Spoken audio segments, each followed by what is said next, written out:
About a year ago, I uploaded a video about Tomodachi Life. Back then, Living the Dream only just been announced, which was the whole reason I made the video. Fast forward to now, and the game's been out for about a month, and I've got a lot to say about it. But first, we gotta talk about what led up to this game's release, because oh boy, was it eventful. After the release of Tomodachi Life, we'd get a little RPG called Miitopia, which wasn't really a sequel, but more of a fully realized version of Tomodachi Quest. Now, at the time of the game's release, Tomodachi Life was still fresh off the presses, so hey, cute little side game, why not? Then came the Switch. Now, to my knowledge, the thought of a Tomodachi Life game on Switch wasn't really thunk until the release of Animal Crossing New Horizons. A bit after New Horizons came out, it started to get brought into the conversation, but what really pushed it was the release of the Miitopia remaster that really got people, including myself, wanting a new game, especially with the customization options presented to us in the remaster. The day the demo dropped for Miitopia on Switch was legendary. Everyone freaking out over the customization options, people making realistic looking Shrek and crap. It was amazing. So obviously, people wanted to see a Tomodachi Life game with these customization options at hand. Every time a Nintendo Direct was announced, Tomodachi Life would be trending without fail. People wanted a new game. Some even just wanted a simple remaster that added Miitopia's customization over. But years would pass with nothing on the game, and hope was starting to become lost with the Switch 2 on the horizon. Ignore the fact that the game could have been on Switch 2. Until... Tomodachi! Wait! Holy what? No fucking way. No way. No way they just made Tomodachi Life 2. Oh my god! I was right! The March 27th, 2025 Nintendo Direct. The one that was a week before the big Switch 2 Direct, we finally got it. Tomodachi Life Living the Dream. Slated to release 2026. Well, it's only a year away, so the wait can't be that bad. The wait was miserable. When I tell you, every day, I was foaming at the mouth for this damn game. Thinking about the opportunities, who I'd add to my island, what Nintendo would add to the game, everything. And then, on January 29th, 2026, we'd get the best Direct ever. The Tomodachi Life Living the Dream Direct. This Direct was genuinely perfect. The Direct was of course showing off the game, but they told a story inside of it. You had this college girl who was the main focus, and you had all these side characters like her best friend, some jock, her professor, and the main man himself, Hugh Morris. At least in North America. This was actually different in other regions. There are videos that go over these differences if you want some in-depth lore on them, but it was pretty much like alternate reality versions of the characters us Americans saw. Instead of Hugh Morris, you had Bubbles. Yeah, no. So this Direct set expectations sky high, and on March 25th, Nintendo did the best worst thing ever and gave us a demo of the game.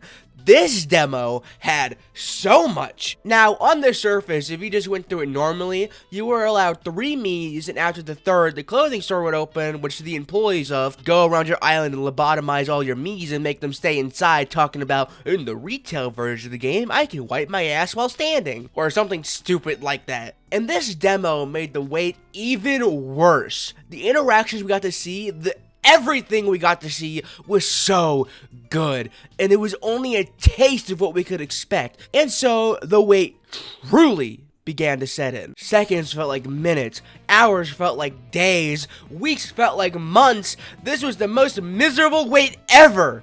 Until the leak came. Yeah, a few days before the game came out, the entire thing was just leaked online.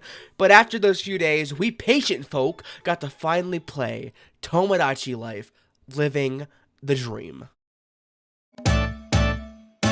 The game begins pretty much like the 3DS one. You found an island, and it is now yours. Don't think about the legality of it. It'll only hurt you. You name your island, and this time it truly can be whatever you want. Unlike the 3DS game, there is no censor in this game. You can call it Island, Why did it censor me? And it will let you. The game then tells you to create a Mii, and oh my lord. The options are limitless. You can create Mii's the old-fashioned way with much more hair options, eye options, eyebrow options, just so many options. Or use face paint, which lets you create an ultra-realistic spring trap or make Power Chainsaw Man's horns. The limit is purely your imagination, and also your artistic ability, and also the fate. Once you finish customizing and naming your Mii, there it is, the woke options.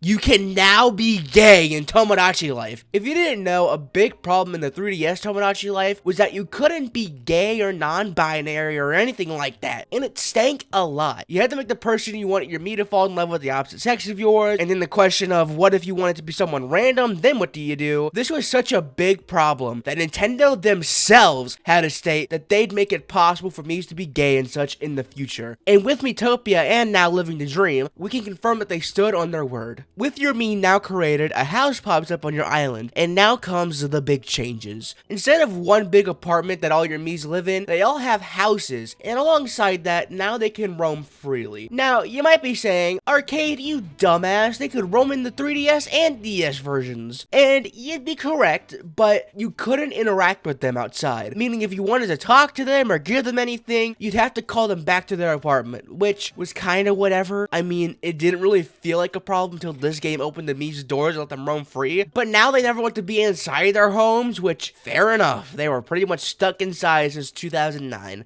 I'd never leave the outside either. Once you add 6 residents who are not evil to your island, you can begin adding residents freely. Up to this point, you couldn't do that, by the way. I should have mentioned that. Every time you reach a certain number of residents, your island expands, much like how the apartment expanded in the 3DS game. This can happen up to 3 times before it expands to no longer. The final island size is pretty big, but for someone like me with insane ambitions, I want it to be bigger. Since we're on the topic of expansion, I should address the elephant in the room. If you watched my video on the 3DS game, and even my closing hours video on the Tomodachi Life Direct, I had made it very clear I did not want any kind of terraforming in this game, as it pretty much ruined New Horizons for me, as the game felt like it had been more focused on the island instead of the villagers. But I love it in this game. I had a genuine blast using it.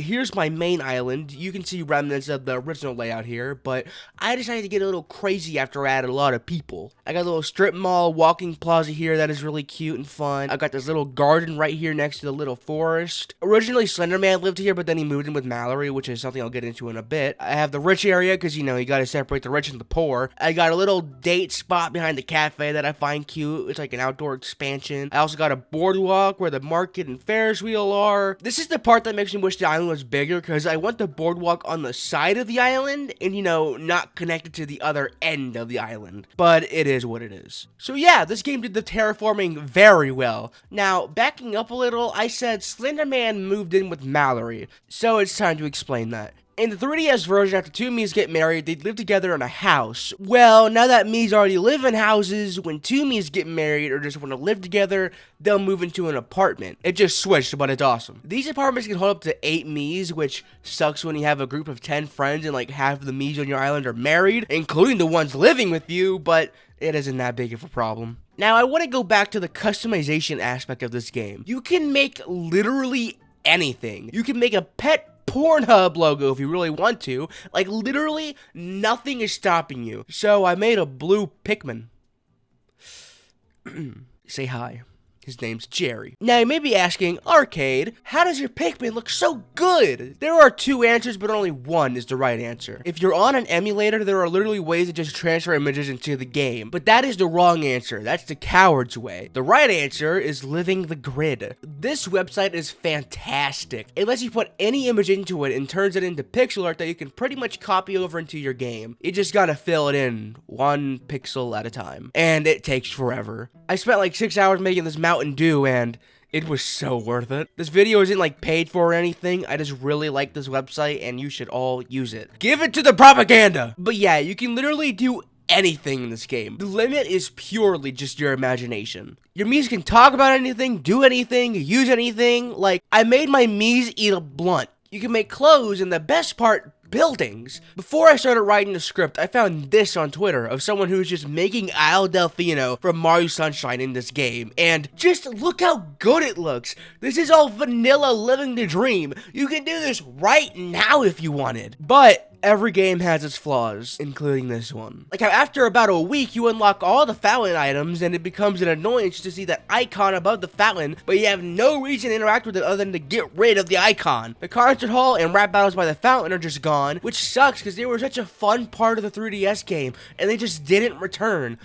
But in the cafe, the music playing is instrumental versions of the concert hall song, so that's cute. And every other complaint I have is literally just, wah, I want more. Like how you run out of level up items, or as the game calls them, goods to give very quickly. Same with landscapes and items you can put around the island. You have so much custom made stuff you can make, but when it comes to quote unquote pre-made, best way you can describe it, stuff, there's too little. Something that I think would be neat is a cell phone that Mii's can use to call other Mii's, which can lead to more interactions. I can imagine something like the bit in the 3DS game where someone asks me on the roof could come back with this. Someone could call from a random number, and if the Mii answers it, it'll lead to them asking to meet somewhere, and if they agree, it'll give a cutscene of the Mii that called being in a crappy disguise saying something like Bobby likes My Little Pony or something stupid like that. Another thing that could be neat is a baseball bat, because we have a baseball but no bat. Let my Mii's have a baseball game, damn it. A grill as an item you can place around your island would be neat as well. There could be scenarios? There could be scenarios where the Mii's are grilling and they say stupid crap like in the 3DS game. Also, some more carnival rides. The Ferris wheel is cute, but imagine a teacup ride, stuff like that. There's a good chance more will be added in a future update, and I can only hope that a semblance of what I asked for makes it in. Now, let's roll back a little bit. I had mentioned a fountain. Now, in the original game, the fountain was a way to get your daily donations to see some funny happenings go down. In this game, it is a hatch to an underground lair where the Mii's are building a rocket ship. I am dead ass. Also, it's where you get daily donations to see funny happenings go down. Yeah, the ending to this game is one or multiple of your Mii's going to space. Not having a baby, god no, that'd be too easy. You have to go to all the travel destinations and get via the fountain, and then you'll be able to go into space with the credits roll. Now, if you remember correctly, going to space in the 3DS version was a thing you could do after giving your Mii a buttload of money. Is that just not a thing in this game? Well, it is, but instead of space, it's Antarctica, because I guess penguins are more interesting than Pluto. While on the topic, I want to talk about level up rewards for the Mii's, not the fountain level up rewards, to avoid confusion. I had already hinted towards my dissatisfaction with the level up rewards earlier, but now I should talk about them and maybe you'll come to understand. Starting off with the fact there are only 16 goods you can give your Mii's. 16! For reference, in the 3DS version, there are 28, at least in every region but Japan where there are 25. Now, to play devil's advocate a bit, half of these items I never used, but the ones I did like to use, they gutted. They brought back the laptop,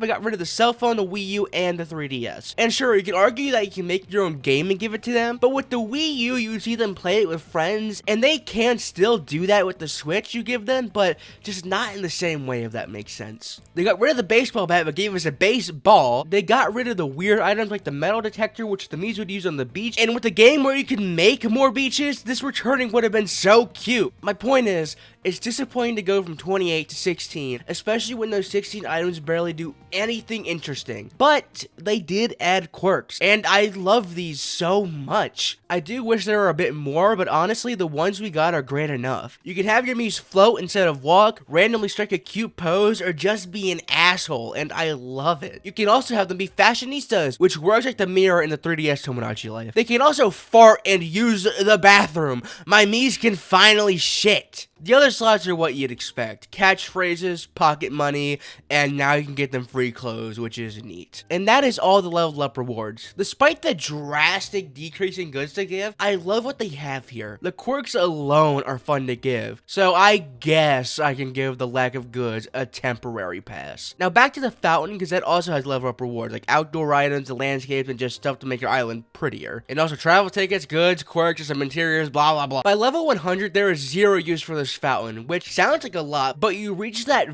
very quickly. And given the fact you get one item per level and you choose between all the crap I just listed, that isn't a lot. But I'm more than positive they'll add more in the future, and we have enough to keep me satisfied for the moment. So whatever. Again, it's just a wah, I want more complaint. If they don't add more though, then expect an update video saying I hate Tomodachi Life and I'm now a Sony fan. Because as we all know, this is the only IP Nintendo has. Mario, Zelda, Fire Emblem, I ain't never heard of it. Anyway, enough negativity, I want to talk about some things that I love. Starting with, you can now grab your Miis. In the original games, everything the Mii did would be on their own accord, which wasn't bad. I mean, it kept my ass satisfied for a decade, so obviously it did its job well. But it's much nicer to be able to grab your Mii and throw them at another Mii and be like, you will be friends or I'll kill you. With this, you can also bring them up to an object and have a chance of a cutscene playing out. It's a cute little thing, but you have to seek it out. It won't just happen randomly. There are also times where a Mii will be looking at the ground, and when you interact with them, it'll play a cutscene, which can be cute, but more times than not, it's the ant one. I'm tired of seeing these damn ants. If I wanted to see ants, I would have watched ants. There's also another thing that can happen when a Mii is looking at the ground that is much worse than the ants. This dialogue strikes fear into anyone that hears it. I would just love it if there were a bonfire right here. Scary, isn't it? You will get this question every damn minute, and it's always at a horrible spot. Like, no, Squeen, I'm not putting a sprinkler on the beach. There's a sprinkler 5 inches away from you, dude. Just go to that one. I'm okay. The Mii's also talk in their own language, and I love it so much. It's so much but better because they throw in words and phrases you teach them. So they'll be speaking gibberish, and all of a sudden you hear Big Chungus. It's beautiful. There's just so much this game does that I love that I'll legit be here all day talking about them. I mean, this section is already 7 pages long. Letting us put whatever we wanted without a censor was perfect. Letting us create what we want is amazing. Like, you could just have a pet dildo if you want, because there is no Tomodachi Life God. When Mii's want to get a divorce, it just has this like dramatic ass lighting, and it's funny given how goofy the rest of the game is. Also, the music for when a Mii confesses is genuinely incredible, and like, what do you mean the game where I can make my Mii talk about Big Chungus has this? And just, Nintendo did so much right in this game. They created a damn near perfect Tomodachi Life sequel, and I think the fact that most of my complaints are I want more is a good sign, honestly. Nintendo absolutely killed it with this game, and the devs who made it should feel proud for creating such an amazing sequel to a game that many grew up with and loved, and that those said people also enjoy alongside the newcomers to the series. Speaking of, after this game came out, there was a dev interview that stated this game was in development for 7 years. Yeah, they were just cooking this in the background, smiling down on us peasants who were begging for this game. They also said Mii News was a late edition, which pretty obvious when looking at it because of the responses Mii's give when asked questions. Like, I love it, but you can tell it was last minute if that makes sense. Not a complaint though, it's funny as hell. But it wouldn't exist if the devs that actually grew up with the previous games didn't step in and say, it wouldn't be Tomodachi Life without Mii News. So shout out to the goats that made that happen. You can just tell everyone who worked on this game had a good time. And like, what more could you ask for out of the Tomodachi Life development team? The love and soul put into this game is clear from the moment you started. And as a fan of the 3DS game, I couldn't have asked for a better sequel. I don't think a closing thoughts section is needed here. I think my thoughts on this game are very clear. This is an incredible sequel that blew my expectations out of the water. I love this game, and honestly, it might be hard to go back to the original after this, which I'm glad I can say that. When I made my video on the 3DS game last year, I did not think I'd be saying any of this about Living the Dream. I honestly thought it would have been a New Horizons situation, but I'm beyond glad I'm wrong. With that, I hope y'all enjoyed. I'll see you guys next time with, I don't know, maybe I'll do the Minish Cap. Also, I still didn't mention Adeline, god damn it! Woo! Woo! Ooh! Ooh! Get it on! Come on!